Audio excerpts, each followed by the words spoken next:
Welcome to Hip Hop Movie Club, the show that harmonizes the rhythm of hip hop with the magic of movies. On today's episode, we present our live talkback at SteelStacks after our screening of the 1992 classic Juice, starring Tupac Shakur and Omar Epps.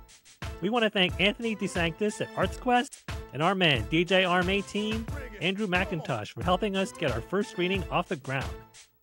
We're three old heads who put their old heads together to vibe on these films for you. I'm Dino Wright, podcaster, filmmaker, longtime hip-hop fan, and what you hear is not a test. I'm JB, 80s and 90s nostalgia junkie, longtime hip-hop fan, and I'm mad excited that Ludacris is coming to Music Fest in Bethlehem PA this summer. I'm Boogie, a DJ, longtime hip-hop fan, and this episode is about one of my all-time favorite movies. So glad I've been able to watch it on the big screen. And now, our live talkback on Juice. There we go. Hello, everyone. Check. We've got sound. Thank you for coming, those of you who saw this for the first time. There's a lot to unpack there. We're going to talk about a few things. We've got a couple of trivia questions for some prizes.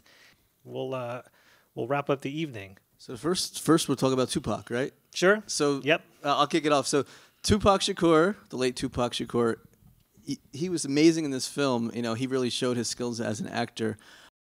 He was only 20 years old when this movie came out, so he must have been around 19 when he was filming it. It was all filmed at his age 20. So we had done a podcast episode about this, and we were just saying how villainous he was. Obviously, he was a terrible person, but he was so charismatic, and you can see how he influenced his friends just because he was like giving these speeches where he rallied the troops like you wanted to run through a wall. So I just want to talk really briefly about his filmography in a short amount of time. So this movie came out in 1992. The following year, he came out with Poetic Justice. He was a star of Poetic Justice. Yes. Following year, Above the Rim. Yep. And then there was three more, and some of them actually came out posthumously for him. There was Bullet, there was Gridlocked, and there was Gang Related. The last two were posthumous. Yeah. Posthumous, yeah. So, Tupac was just insane. For those of you who are familiar with Tupac's work, I know some of you haven't seen Poetic Justice or Above the Rim and just saw Juice the first time. Any of you want to say whether Tupac's in your maybe top echelon of rappers turned actors? Anyone comment on that? We certainly do. If you've come to some of our events, and we talk about this on the podcast as well, of maybe our Mount Rushmore of rappers turned actors, he's on that top 4 list. Yeah, so you want to do a trivia question now? Sure. Relating to Tupac. So Tupac obviously had auditioned for the role of Bishop, but he actually tagged along with another rapper and who was auditioning and ended up that Tupac got the role for himself. Does anybody know? You raise your hand and Wright would run up the mic. Who that rapper was? What that rapper was who had auditioned for it, but Tupac ended up getting the role. Anyone? Any show of hands? I heard an answer, Rakim. Incorrect. Anyone else have a guess? Why don't we give the clue then? Clue number 1. Those of you who know Tupac knew that he ran with Digital Underground, so this person was also in the Digital Underground. So any other guesses? Shock G was an answer. Incorrect. Any other guesses? All right, we'll go to a different question in a little bit. We'll just do another fact then about the director of this movie, Ernest Dickerson. Anybody hear of Ernest Dickerson before this? A couple people, maybe? Okay. A couple real movie heads would know Ernest Dickerson. But Ernest Dickerson was Spike Lee's cinematographer for a lot of his classic films. Boogie, Yeah, Do the Right Thing. Yep. X, Mo Better Blues. Mo Better Blues and Mo School Better Days. Blues. School Days. Yeah, he was Spike Lee's main man. Yeah, so there's one other film that Ernest Dickerson was the cinematographer for, was the 1985 classic Crush Groove. And if you like this format, we are actually hosting the same type of event on Wednesday, March 27th, where we will be showing Crush Groove, which, if you don't know, is a story of the origin of like Def Jam Records with Russell Simmons. His story, you get this, it's like a time capsule. You end up seeing the Beastie Boys when they were teenagers, LL Cool J when he's a teenager, Run DMC, Curtis Blow, Fat Boys, and Sheila E. and many others. Yeah, so come out for that one as well. Yes. All right, so let's do another trivia question then. And we just have a couple more. We won't keep you guys too long. Oh, by the way, the answer to that first one was Money B. So Money B was the rapper who had auditioned for the role of Bishop, and then Tupac took it right out from under him. Okay. Can anyone tell me who, and you saw this in the credits maybe in the beginning, who did the music for this movie? You got it. The answer was the Bomb Squad. It was actually Hank Shockley and the Bomb Squad. So congratulations, Mom. So I'll come up with a prize you can choose. I got you. I got you. Thank you. Our friend here won a Tupac Shakur T-shirt. Yay! Congratulations, sir. All right. So there were a lot of cameos and other hip-hop artists in here. Boogie, run us through who we saw. All right, I'm going to see if I can name them all. So we had Special Ed, who played the guy who came along and snatched Raheem's girl from under him. Coincidentally, they jumped in an Audi 5000. Had to throw that in there. All right, Good. That's good work by Dickerson there. Oh, yeah. We had classic hip-hop duo EPMD, who was in the bar as Blizzard was sticking up the joint. We had Cindy Heron from In Vogue. If you notice real quickly, while they were in the pool hall in the beginning, before the police came in, playing pool with Tupac over in the corner was the Group X Clan. It was the three of them over there playing with him. Let's see who else we had. Orange Juice Jones was the Snappy Nappy Dugout. I love saying it. It never gets old. Nappy Dugout. Never gets old. Let me see that. Tretch. Oh yeah, Tretch. Yes. Oh goodness God. How could I forget Tretch? He's from around my way. Goodness God. So Tretch was actually a member of Radamaz's crew. And of course, Queen Latifah. Oh yeah, Queen Latifah. Can't forget the Queen, who's also from around my way. Queen Latifah, who played. She was one of the judges / MCs at the at the DJ battle. We also had Ed Lover and Dr. Dre in the audience with the cool DJ Red Alert, and also Chuck Chillout were also judges as well.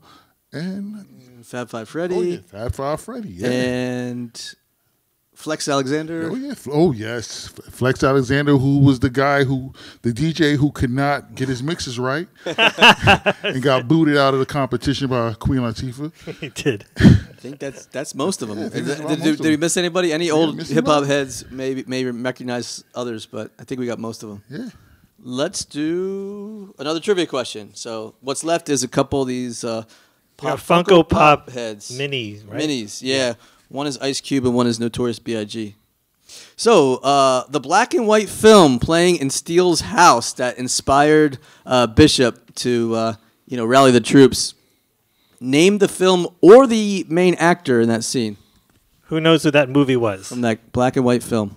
I thought I heard it. What was that? Did someone say it? I hear it somewhere over here. Yes. Correct. Yeah. Yeah. Right on. I didn't see who got it, but I heard it. Arm, who was first? You got it? Oh. You want to give? All right. All right. I'll be right back. Go on. Go! He's running out into the hall. You want to give? The movie was White Heat. It was a figurine. So the movie's White Heat. White Heat. Yes. Classic. Figurine? I'm more of a boat diddly born. Top of the world. Top of the world, Ma. That's Top of right. the world. All right. Thank you. All right. We're good. All right. We deliver on our prizes. We'll chase you down. JB's running out into the hall. Yeah. All right. So we did the cameos, and now we want to talk just a little bit about the soundtrack. The definitely a great hip hop soundtrack. And Arm was spinning some of these songs beforehand. If you got it in a little bit early, that you were in for a treat. But three of the biggest hits, Boogie, you want to take us through them? Yeah, one of my favorites was Uptown Anthem by Naughty by Nature. We had Enough Respect by Big Daddy Kane, and Juice Know the Ledge by Eric B. and Rakim was probably the three biggest hits to come off of that soundtrack. There are a plethora of others. If you haven't checked out the soundtrack, by all means do so. Yeah, Teddy Riley and Tammy Lucas is a good team. Yep. Oh, yeah. Those were straight up club party bangers right there. Yeah. Strictly bangers. Yeah, I was on the floor. Right. I think we just have one more fact, and then we'll do one final trivia question, then we can pretty much wrap up here. Did you guys know that there was an alternate ending? So you saw that dramatic ending where Bishop falls. If you look it up on YouTube, you can see, and we talked about it on our podcast episode, as they were about to, before they released it, they did a focus group, and the ending that they wanted, that Ernest Dickerson, they thought about doing, but they didn't do it, was that Bishop actually let go on his own, and he fell on his own volition because he had heard sirens, and he heard police below, and he was thinking, I don't want to live, I don't want to get caught. Test audiences didn't like that. They didn't like having the villain have that much agency, and so reluctantly Dickerson changed the ending.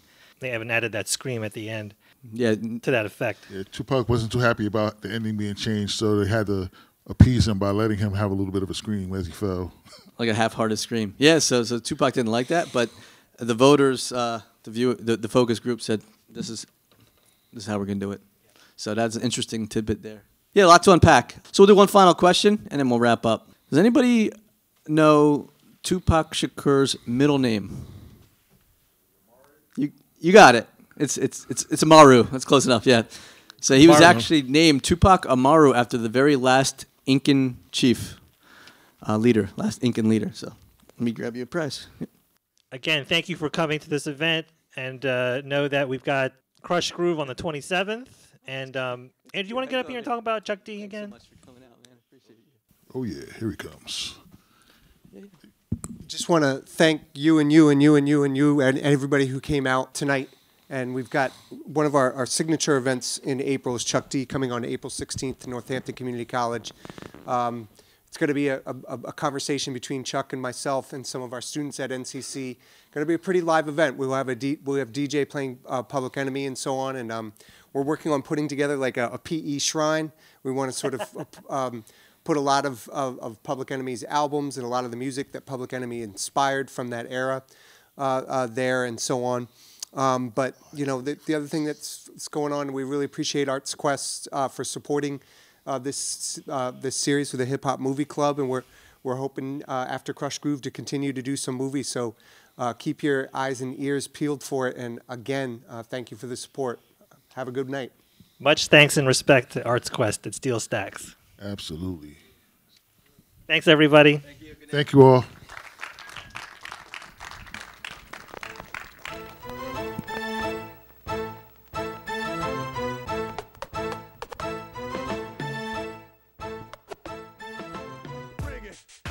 Hip Hop Movie Club is produced by your HHMCs, JB, Boogie, and Dino Wright.